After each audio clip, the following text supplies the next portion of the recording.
eu vim aqui te dar algumas dicas sobre como se proteger, especialmente se você for a uma igreja presbiteriana do Brasil nos próximos dias ou se você está em uma agora. Primeiro, não precisa ficar em pânico, apenas atento. Evite contato físico e não encoste as suas mãos no nariz, olhos ou boca, sem aperto de mãos, abraços ou beijos, especialmente na recepção da igreja. Evite aglomerações. Lave bem as suas mãos e antebraços, principalmente ao chegar de locais públicos, e abuse do álcool em gel 70%.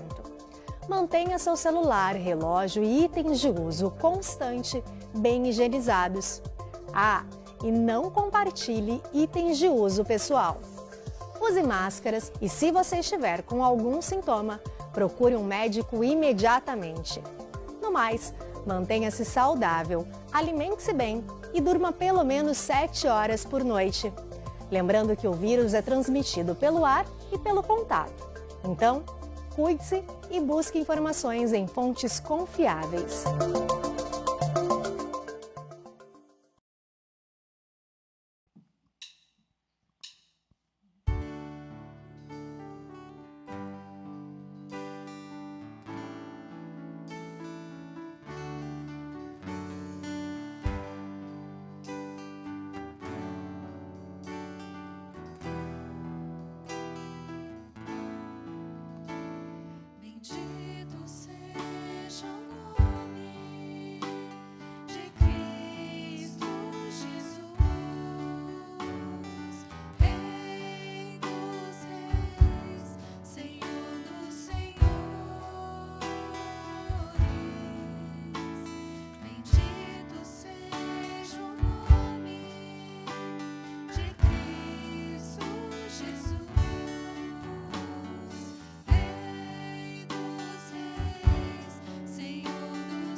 Boa noite, meus irmãos, graça e paz.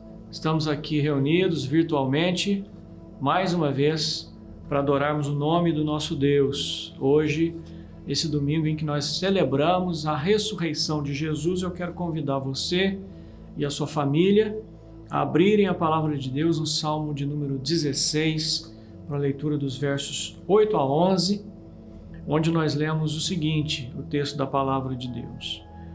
O Senhor tem-o sempre à minha presença. Estando Ele à minha direita, não serei abalado. Alegra-se, pois, o meu coração e o meu espírito exulta. Até o meu corpo repousará seguro, pois não deixarás a minha alma na morte, nem permitirás que o teu servo veja corrupção. Tu me farás ver os caminhos da vida, na tua presença há plenitude de alegria, na tua destra delícias perpetuamente.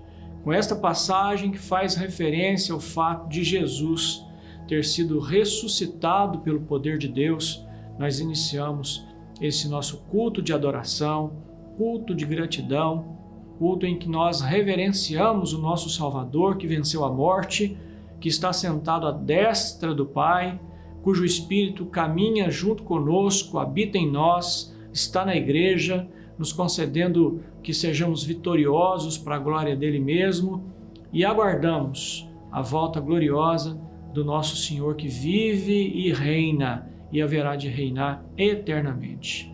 Feche os seus olhos e aí com a sua família vamos orar ao Senhor no início do nosso culto, nesta noite, para a glória e louvor do nosso Deus e Pai. Santo Deus e eterno Pai, em nome de Jesus, nós te adoramos nessa noite. Nós queremos, Senhor, que o Senhor aceite a nossa adoração, o nosso culto, o Senhor receba o que nós estamos fazendo aqui, os nossos louvores, as nossas ações de graças, os nossos clamores, que o Senhor, em o nome de Jesus, receba cada parte desse nosso culto e que no momento apropriado o Senhor fale ao nosso coração com graça. Dá-nos, ó Deus, o ensinamento do Senhor, edifica a tua igreja e, Senhor, aceite o nosso culto mesmo da forma como temos vivido esta comunhão na adoração de forma virtual. Aceita, Senhor, é o que nós temos podido fazer. Nós confiamos em Ti e estamos absolutamente certos de que o Senhor se agrada de todo o nosso esforço, de todo o nosso empenho para estarmos na Tua presença em adoração, em celebração para a glória do nome do Senhor. Assim oramos, ó Deus, em o nome santo e precioso de Jesus, o nosso Senhor e Salvador, que vive e reina. Amém.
A palavra do nosso Deus, na primeira carta do apóstolo Pedro, capítulo 1, do verso 17 a 21, assim está escrito: Ora, se invocais como Pai aquele que, sem acepção de pessoas, julga segundo as obras de cada um, portai-vos com temor durante o tempo da vossa peregrinação, sabendo que não foi mediante coisas corruptíveis como prata ou ouro que fostes resgatados do vosso fútil procedimento que vossos pais vos legaram, mas pelo precioso sangue, como de cordeiro sem defeito e sem mácula, o sangue de Cristo, conhecido com efeito antes da fundação do mundo, porém manifestado no fim dos tempos, por amor de vós, que por meio dele tendes fé em Deus, o qual o ressuscitou dentre os mortos e lhe deu glória, de sorte que a vossa fé e esperança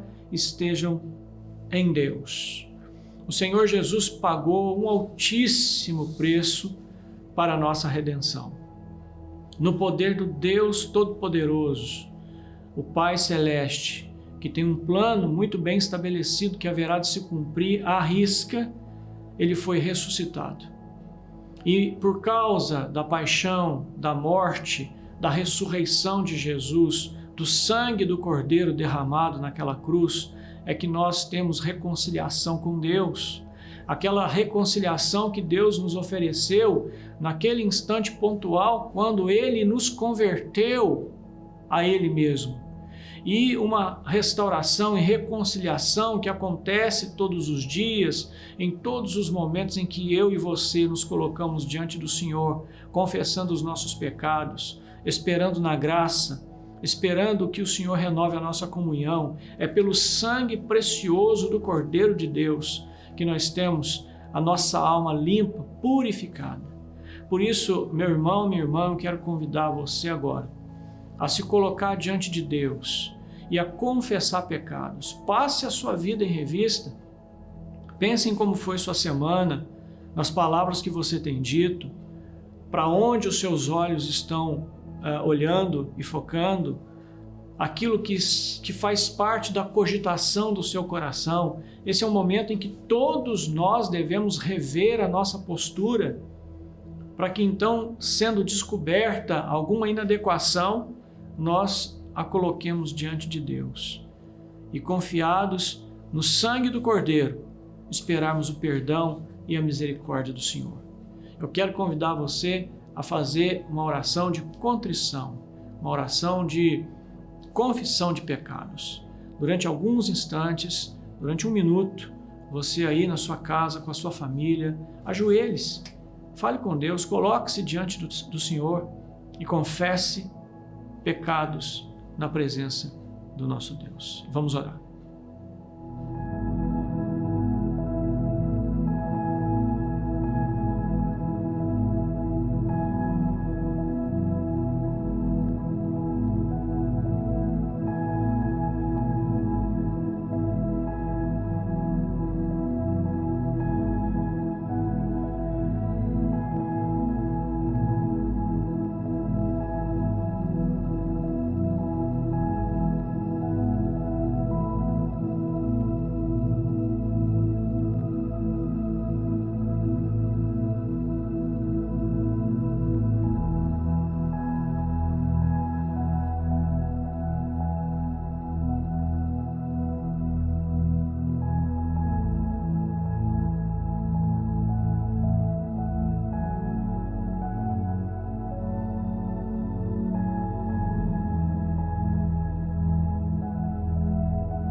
Santo Deus e eterno Pai, nós estamos, ó Deus, diante da Tua santa presença, da Tua presença misericordiosa, na certeza absoluta de que o Senhor nos ouve e de que o Senhor tem prazer na oração dos justos, naqueles que foram justificados pelo sangue de Jesus.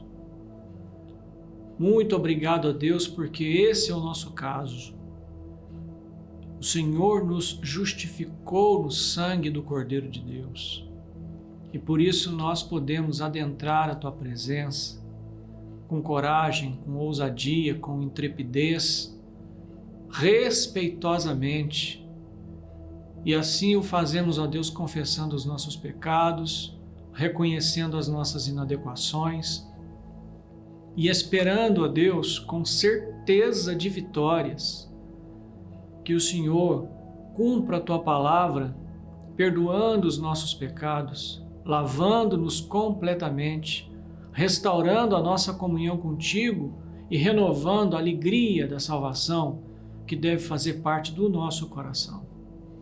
Muito obrigado a Deus porque o Senhor nos perdoa. E bendito seja o nome do Senhor pela redenção que temos em Jesus Cristo, nosso Senhor e Salvador, no nome de quem nós oramos. Amém.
Pra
O texto do profeta Malaquias, capítulo 3, verso 10, texto muito conhecido de toda a cristandade, que diz: trazei todos os dízimos à casa do tesouro para que haja mantimento na minha casa. Eu tenho enfatizado essa parte, para que haja mantimento em minha casa, porque a obra do Senhor Jesus na igreja não pode parar. A igreja precisa seguir no seu trabalho de aconselhamento nesses tempos difíceis. Seguir no seu trabalho de proclamação do nome de Jesus, aquele que é a esperança nesses tempos e para todas as eras. A igreja precisa seguir no seu trabalho de assistência social, socorrendo aqueles que estão passando por dificuldades. E tudo isso, irmãos, tudo isso requer um sustento, requer que a casa de Deus seja mantida. E ela é mantida pela sua fidelidade e pela sua generosidade. Fidelidade na devolução dos dízimos e generosidade nas ofertas que você certamente haverá de fazer à igreja. Você está acompanhando aí os nossos dados para que você possa fazer isso através do Pix ou da transferência eletrônica. O importante é que nós mantenhamos uma postura de fidelidade e de generosidade para que haja mantimento na casa de Deus. Vamos orar a respeito disso. Senhor nosso Deus e nosso Pai, nós te louvamos pelo nosso trabalho, pela fonte de renda, Senhor, das nossas famílias. Nós te louvamos, ó Deus, porque há irmãos com a consciência fiel que devolvem os seus dízimos. Há irmãos generosos que têm feito as suas ofertas, mesmo em momentos difíceis. Que o Senhor abençoe a vida destes servos e servas do Senhor e que abençoe esses recursos que nós temos recebido para que então haja mantimento na casa do Senhor e a obra da igreja continue firme, avançando, proclamando o nome de Jesus, aconselhando pessoas, socorrendo os necessitados.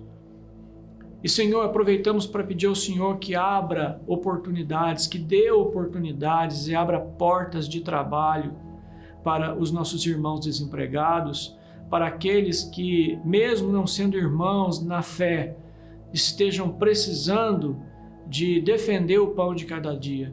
Em nome de Jesus, faça um milagre, Senhor, nesses tempos difíceis, nesses tempos de aridez, de carestia, e abra portas de trabalho, de oportunidades, Senhor, para essas pessoas que tanto necessitam levar o pão de cada dia para casa. Assim nós oramos, agradecidos e esperançosos no Senhor, em nome de Jesus. Amém. Boa noite, irmãos. Mais uma vez aqui reunidos, mesmo que de maneira remota, online, estamos reunidos para podermos louvar e exaltar o nome do Senhor. E a gente vai começar, esse momento aqui de cânticos, de adoração, cantando o cântico que fala que em todo tempo é tempo de nós louvarmos ao Senhor. Em todo tempo é tempo de nós engrandecermos ao Senhor. Seja em meio à tempestade, seja em meio à dificuldade, mas também em meio às alegrias. Em todo tempo é tempo da gente louvar, é tempo da gente engrandecer, é tempo da gente agradecer. Mesmo vivendo dias difíceis como estamos vivendo, sabendo que o nosso Deus, ele é o único, digno de louvor e o único digno de adoração. Então que você aí da sua casa nesse momento possa estar realmente com o coração grato ao Senhor, por tudo aquilo que Ele tem feito na tua vida, na vida da tua família. Gratos também por tudo aquilo que o Senhor tem feito na nossa igreja e pela oportunidade de remotamente estarmos reunidos aqui. Então vamos louvar ao Senhor com alegria em nossos corações, engrandecendo a Ele, que é o único digno do nosso louvor, o único digno de toda adoração.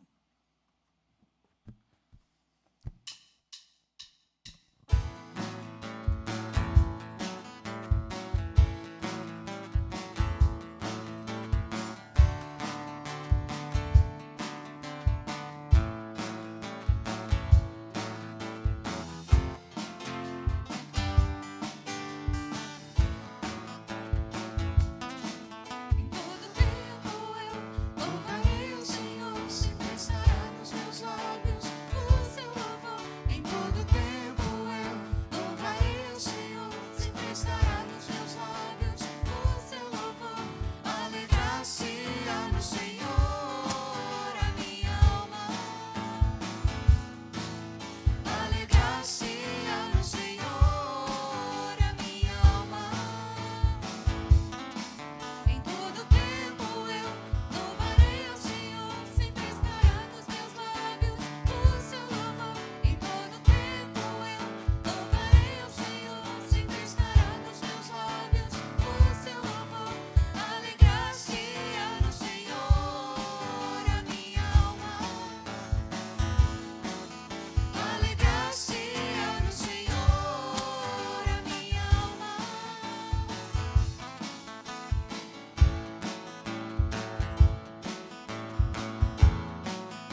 engrandecer ao nosso Deus, que é o único digno de louvor, de adoração.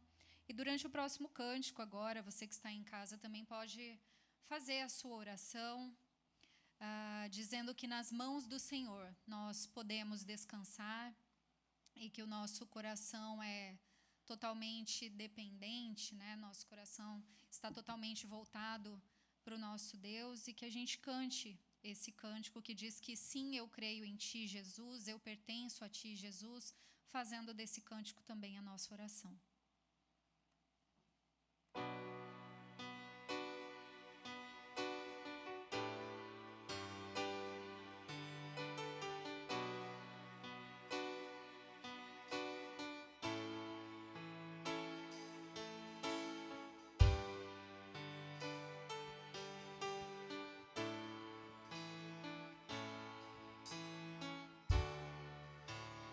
Tuas mãos descansarei, meu coração te entrego, meu mundo está bem seguro em tuas mãos e eu sou teu pra sempre.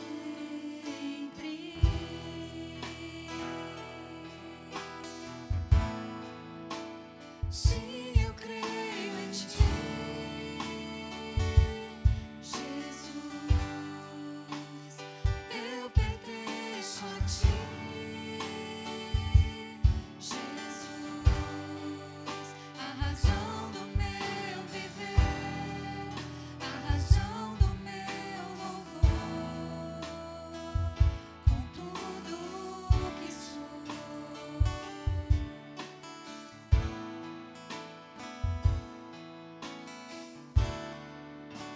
Contigo vou por onde precisa, e se eu sofrer, confiarei,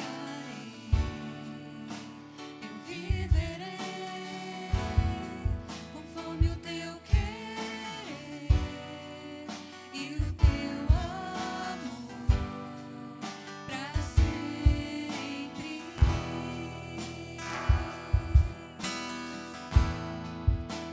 Sim, eu creio em Ti, Jesus, eu pertenço a Ti, Jesus, a razão do meu viver, a razão do meu louvor. Sim, eu creio em Ti, Jesus, eu pertenço a Ti, Jesus, a razão do meu viver, a razão do meu louvor, com tudo que sou.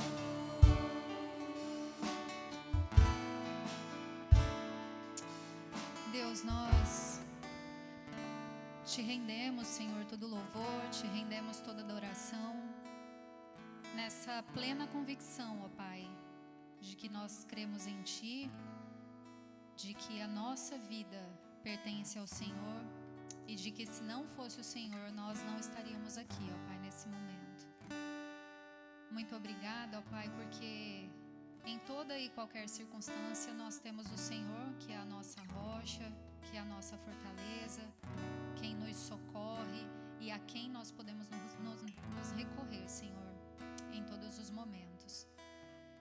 E nós te agradecemos, ó Pai, porque como é bom nós termos a oportunidade de Te louvar, como é bom nós termos a oportunidade de engrandecer ao Senhor e através da nossa voz, através do nosso corpo, ó Deus, de todo o nosso entendimento, de todo o nosso coração, render a Ti a adoração que somente ao Senhor é devida. E por isso nós Te agradecemos, ó Pai, por este culto, pela liberdade, ó Deus, que nós temos de nos achegarmos a Ti, tendo a plena convicção de que o Senhor nos ouve. E isso é muito bom, Deus, como é bom poder Te louvar.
Irmãos, nós vamos meditar agora na palavra de Deus no Salmo de número 22. Salmo de número 22 será o texto que nós vamos ler, fazer aqui alguns comentários para nossa edificação e para a honra do nome do nosso Senhor Jesus. Mas antes disso, nós vamos orar, pedindo a Deus que nos dê o entendimento e a sabedoria necessários para que a gente possa compreender aquilo que Deus quer para as nossas vidas, para as nossas famílias e para as nossas igrejas. Vamos orar. Eterno Deus, nós estamos agora diante da Tua palavra, que será lida, que será explicada e comentada, e que nesse exercício o Senhor nos abençoe com edificação, com entendimento, ó Deus. Que desapareça o homem e que esteja em evidência tão somente a glória de Jesus, o nosso Senhor e Salvador. No nome de quem nós oramos e agradecemos nesse momento tão especial para as nossas vidas e para a igreja. Amém. A palavra de Deus diz assim, Salmo 22, ao mestre de canto, segundo a melodia, corça da manhã, Salmo de Davi. Deus meu, por que me desamparaste? Porque se acham longe de minha salvação as palavras do meu bramido. Deus meu, clamo de dia e não me respondes. Também de noite, porém, não tenho sossego. Contudo, tu és santo, entronizado entre os louvores de Israel. Nossos pais confiaram em ti, confiaram e os livraste. A ti clamaram e se livraram, confiaram em ti e não foram confundidos. Mas eu sou verme, não homem, opróbrio dos homens e desprezado do povo. Todos os que me veem zombam de mim, afrouxam os lábios e meneiam a cabeça. Confiou no Senhor, livre-o ele, salve-o, pois nele tem prazer. Contudo, tu és quem me faz nascer, e me preservaste, estando eu ainda no seio da minha mãe. A ti me entreguei desde o meu nascimento, desde o ventre de minha mãe, tu és meu Deus. Não te distancies de mim, porque a tribulação está próxima e não há quem me acuda. Muitos touros me cercam, fortes touros de Bazã me rodeiam. Contra mim abrem a boca, como faz o leão que despedaça e ruge. Derramei-me como água e todos os meus ossos se desconjuntaram. Meu coração fez-se como cera, derreteu-se dentro de mim. Secou-se o meu vigor como um caco de barro, e a língua se me apega ao céu da boca. Assim me deitas no pó da morte. Cães me cercam, uma súcia de malfeitores me rodeia. Traspassaram-me as mãos e os pés. Posso contar todos os meus ossos. Eles me estão olhando e encarando em mim. Repartem entre si as minhas vestes e sobre a minha túnica deitam sortes. Tu, porém, Senhor, não te afaste de mim. Força minha, apressa-te em socorrer-me. Livra-me a alma da espada e das presas do cão, a minha vida. Salva-me das fauces do leão e dos chifres dos búfalos. Sim, tu me respondes. A meus irmãos declararei o teu nome, cantar-te-ei louvores no meio da congregação. Vós que temeis o Senhor, louvai-o. Glorificai-o vós todos, descendência de Jacó. Reverenciai-o vós todos, posteridade de Israel. Pois não desprezou nem abominou a dor do aflito, nem ocultou dele o rosto, mas o ouviu quando lhe gritou por socorro. De ti vem o meu louvor na grande congregação. Cumprirei os meus votos na presença dos que o temem. Os sofredores hão de comer e fartar-se. Louvarão o Senhor os que o buscam. Viva para sempre o vosso coração. Lembrar-se-ão do Senhor, e a ele se converterão os confins da terra. Perante ele se prostrarão todas as famílias das nações, pois do Senhor é o reino, é ele quem governa as nações. todos os opulentos da terra hão de comer e adorar, e todos os que descem ao pó se prostrarão perante ele, até aquele que não pode preservar a própria vida. A posteridade o servirá, falar-se-á do Senhor à geração vindoura, hão de vir anunciar a justiça dele. Ao povo que há de nascer, contarão que foi ele quem o fez. Amém. Meus irmãos, o Salmo 22 pode ser visualizado a partir de duas perspectivas.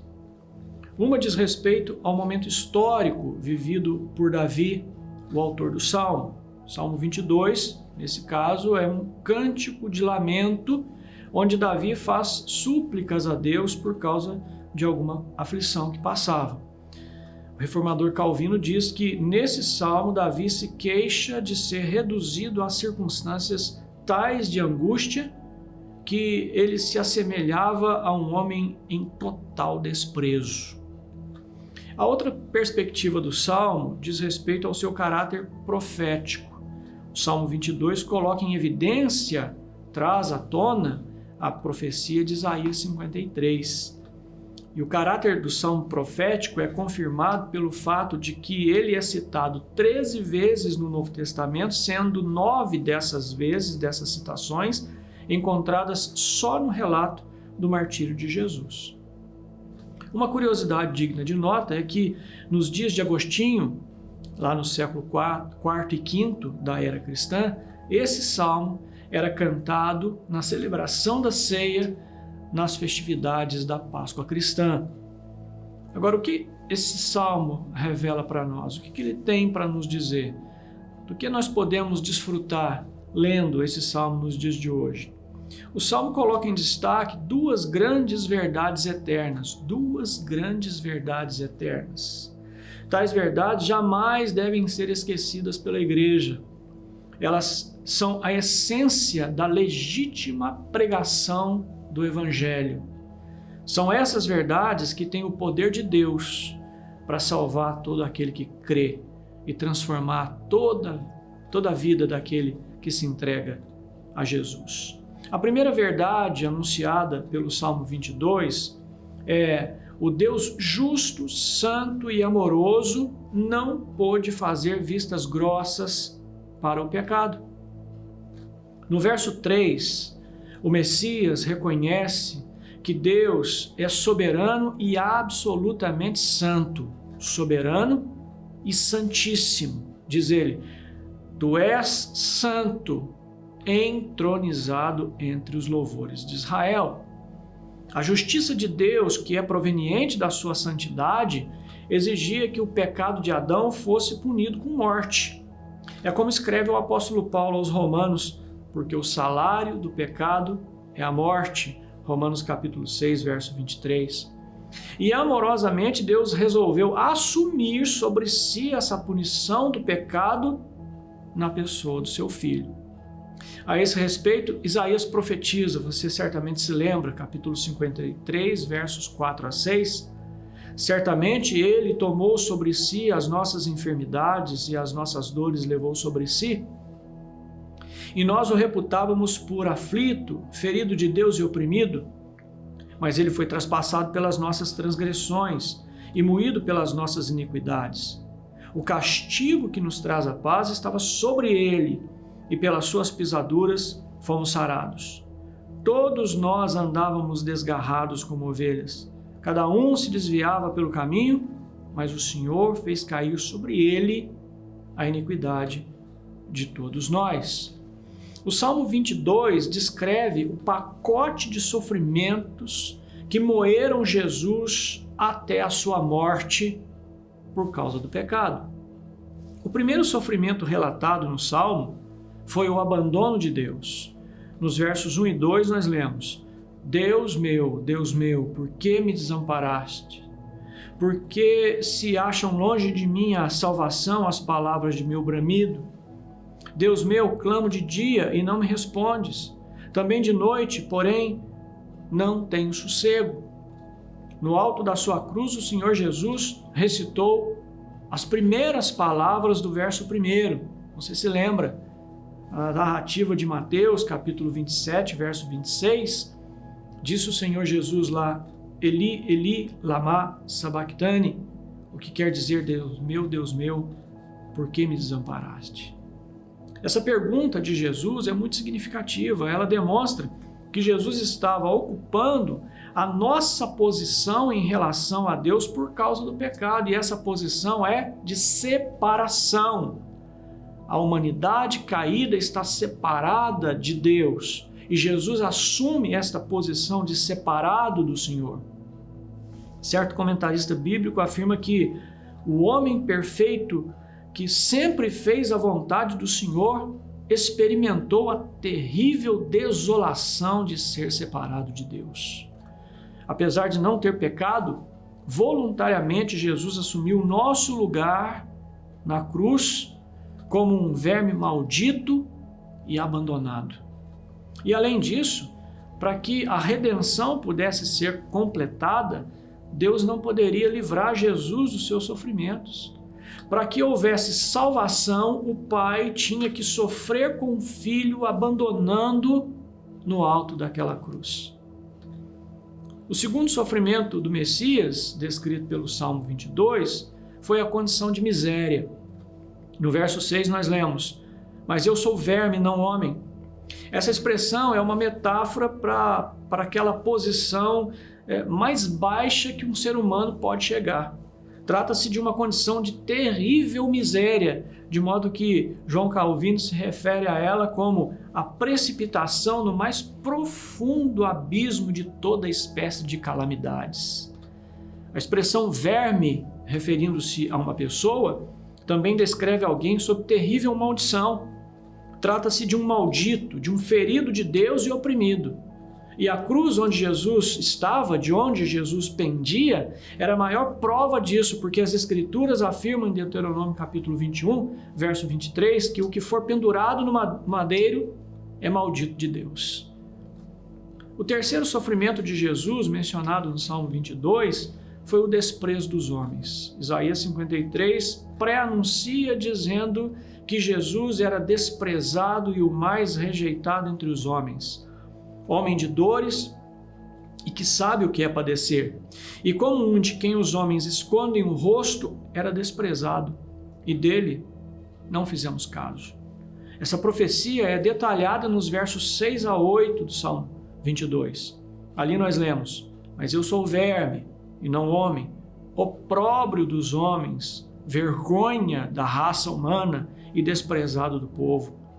Todos os que me veem zombam de mim, afrouxam os lábios ou fazem caretas, meneiam a cabeça e dizem, confiou no Senhor, livre-o ele, salve-o, pois nele tem prazer. Então aí está o desprezo que as pessoas tinham para com aquele que estava sendo levado à cruz e aquele que estava lá no alto da cruz, já sob martírio e cumprindo a sua pena. O quarto sofrimento do Filho de Deus apontado no Salmo foi a astúcia dos seus inimigos. Nós sabemos pelos evangelhos que os inimigos de Jesus eram incansáveis em buscar uma forma de eliminá-lo. Tanto fizeram até conseguirem levá-lo às autoridades judaicas e romanas. E os versos 12, 13, 16 e 21 comparam os inimigos de Jesus a 4 animais, o touro, o búfalo, o leão e o cão. A ferocidade desses animais torna-os incontroláveis, violentos e sedentos por sangue. Assim eram os adversários de Jesus. O quinto sofrimento de Cristo, referido pelo Salmo, foi a violência dos seus algozes. As autoridades judaicas entregaram Jesus a Pilatos, e este o sentenciou. Mas os executores foram os soldados romanos, homens que se especializaram no sacrifício de alguém numa cruz. Eles eram especialistas em crucificação. E os sofrimentos físicos de Jesus começam, na verdade, lá em sua prisão pelas mãos dos funcionários de Anás e Caifás. Esses judeus não pouparam o Senhor. Eles foram encarregados do seu primeiro espancamento, ou espancamento inicial, onde Jesus é preso, manietado, esbofeteado, ridicularizado por aqueles guardas do templo. E após a sua condenação, Jesus enfrenta uma sequência de violência requintada. O açoitamento preliminar, que era destinado a todo aquele que haveria de ir para a cruz. Primeiro ele era açoitado, e nós conhecemos a história desse açoitamento, com chicotes feitos com correias de couro e com pontas de metais e ossos cortantes que dilaceravam a carne. Depois vem a coroação de espinhos, um tom de escárnio, porque a condenação de Jesus é porque ele era o rei dos judeus. Depois vem o transporte do patíbulo, aquela peça que colocava-se no ombro do condenado, que possivelmente devia pesar aí em torno de uns 50 quilos. E por fim, a crucificação. E os versos 14 a 18 fazem referência à violência sentida por Jesus desses seus algozes. Diz o texto: derramei-me como água e todos os meus ossos se desconjuntaram. Meu coração fez-se como cera, derreteu-se dentro de mim.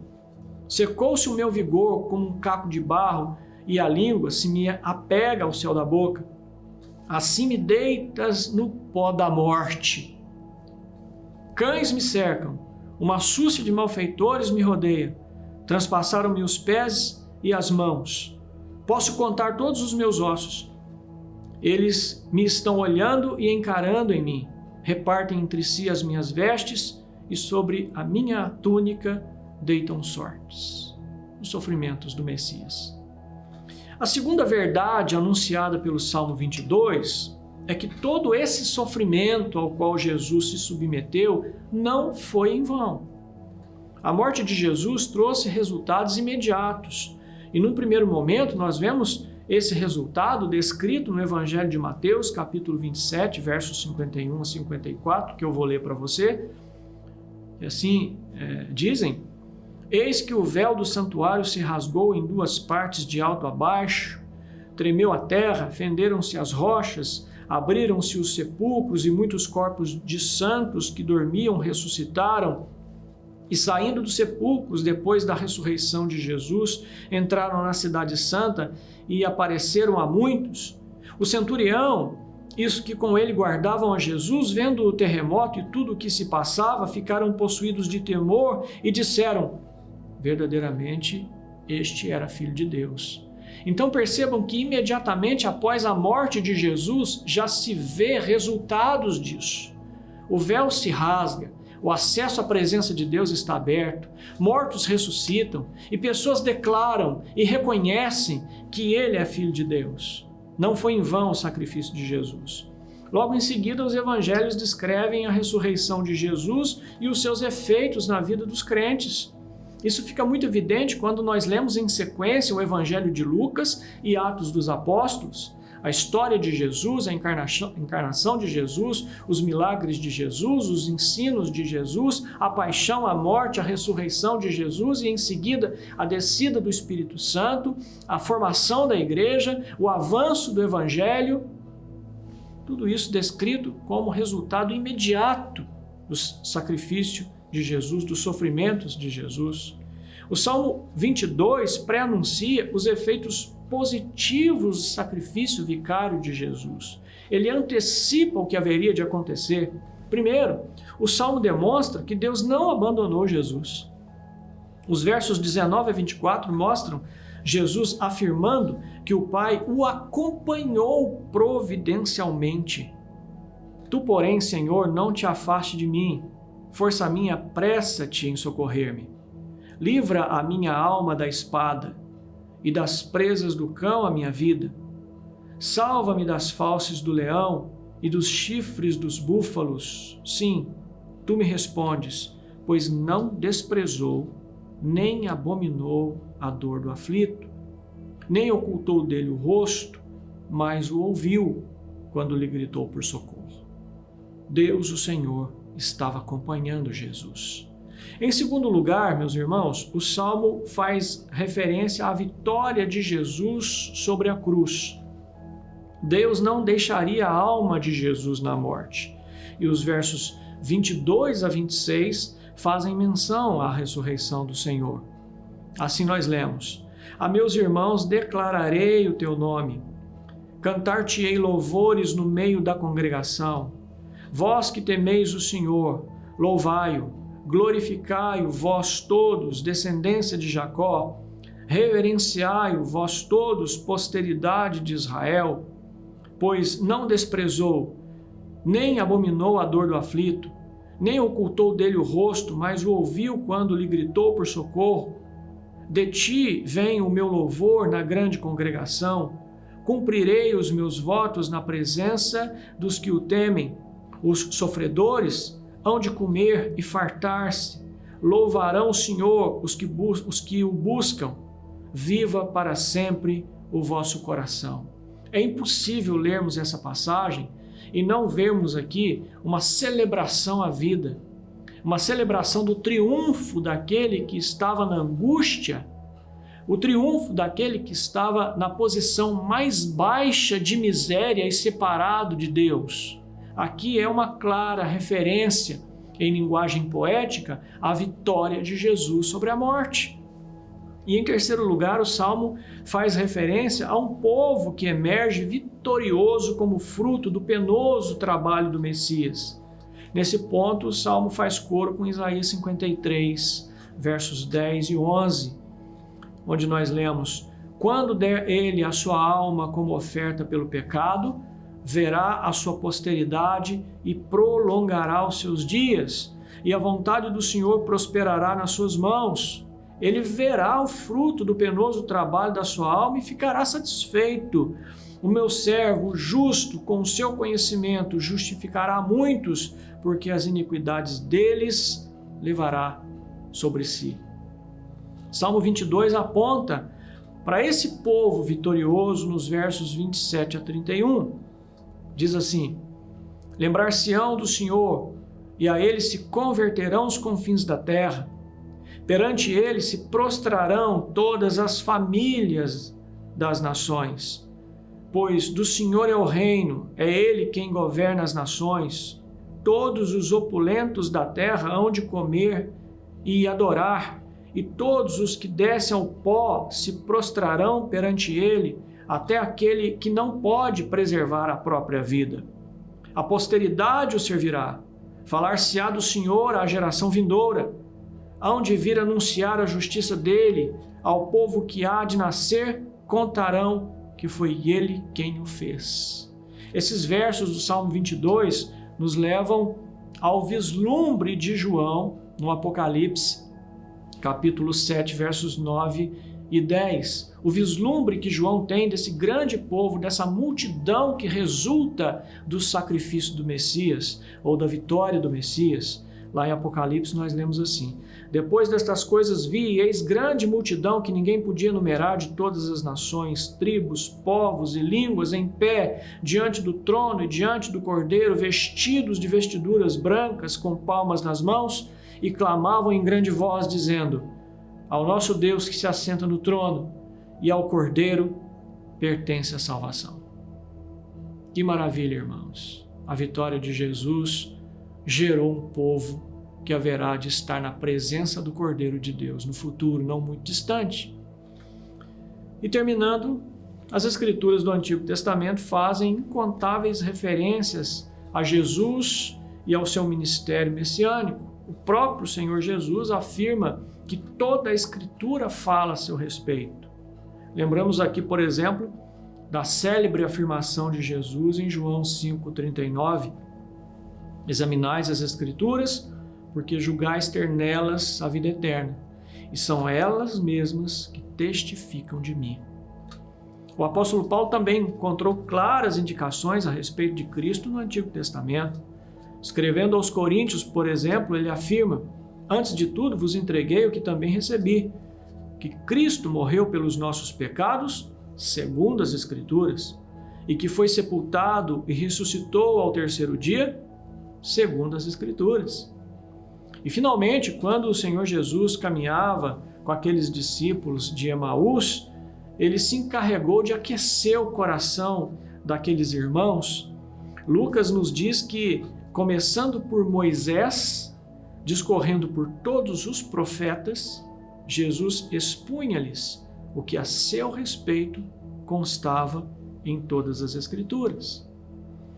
Meus irmãos, muito mais do que um lamento de Davi, muito mais do que um cântico de lamento, o Salmo 22 é uma das mais maravilhosas profecias messiânicas. A leitura dele, a meditação nele, deve nos fazer louvar e bendizer o nome daquele que venceu a morte, que nos substituiu na cruz, que ocupou o nosso lugar de separado de Deus, que recebeu sobre si o castigo que era nosso, para que nós tivéssemos paz e comunhão com o Senhor, que morreu, mas não permaneceu morto, mas foi ressuscitado. Salmo 22 é um vislumbre inquestionável da paixão, morte, ressurreição e vitória do nosso Rei.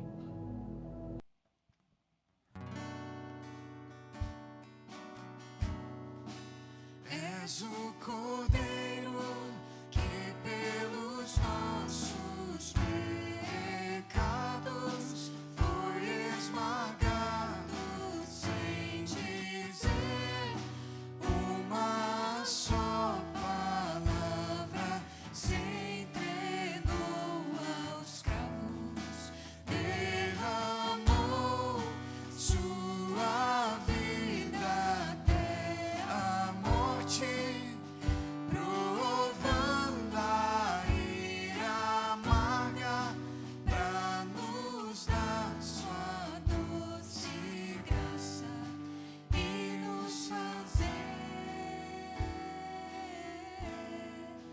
viver.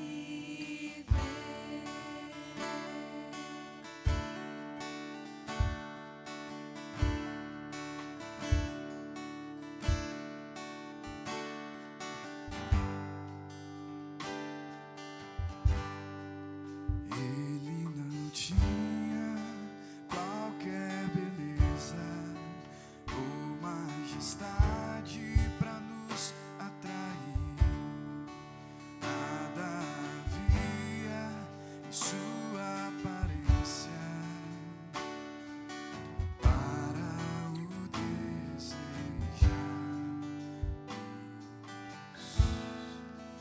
mas rejeitado dentre os homens, ainda assim carregou nossas dores. O seu castigo nos traz paz e a esperança não se esvai. A oferta pela culpa ele ofereceu pra satisfazer o Criador. Ele morreu pra que a sua luz em nós pudesse brilhar. O Filho do amor se entregou em nosso lugar.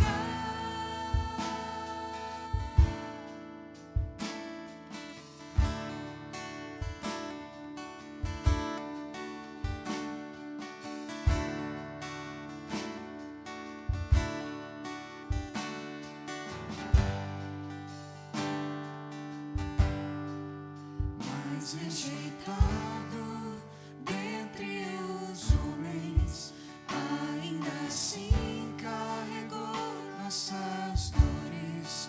O seu castigo nos traz paz e a esperança não se esvai. A oferta pela culpa ele ofereceu pra satisfazer o Criador. Ele morreu pra que a sua luz em nós pudesse brilhar.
Amado Senhor, nós te glorificamos o nome, te bendizemos, ó Deus, pela vitória que o Senhor nos fez compreender e acompanhar pelo texto sagrado de Jesus, o nosso Senhor. Quão maravilhoso é, ó Deus, nós podemos hoje declarar que Cristo vive e reina. Como é maravilhoso, Senhor, vermos que o Senhor fez tão grande obra na vida do Teu Filho bendito. Nós somos vitoriosos em Cristo, alegres estamos por causa desta vitória. Nosso coração se comove, Senhor, em ver que tudo aquilo que Jesus fez, o fez voluntária e soberanamente, manifestando o seu poder, manifestando a sua soberania, manifestando o seu amor incomparável. Bendito é o nome de Jesus, o nosso Senhor, que se entregou por nós, que morreu em nosso lugar, que ressuscitou para nossa justificação, que cancelou o escrito de dívida que pesava contra nós e que nos deu a paz com o Senhor. Nós te glorificamos, ó Deus, por tão maravilhosa obra de salvação que o Senhor derrama, manifesta e abençoa o teu povo.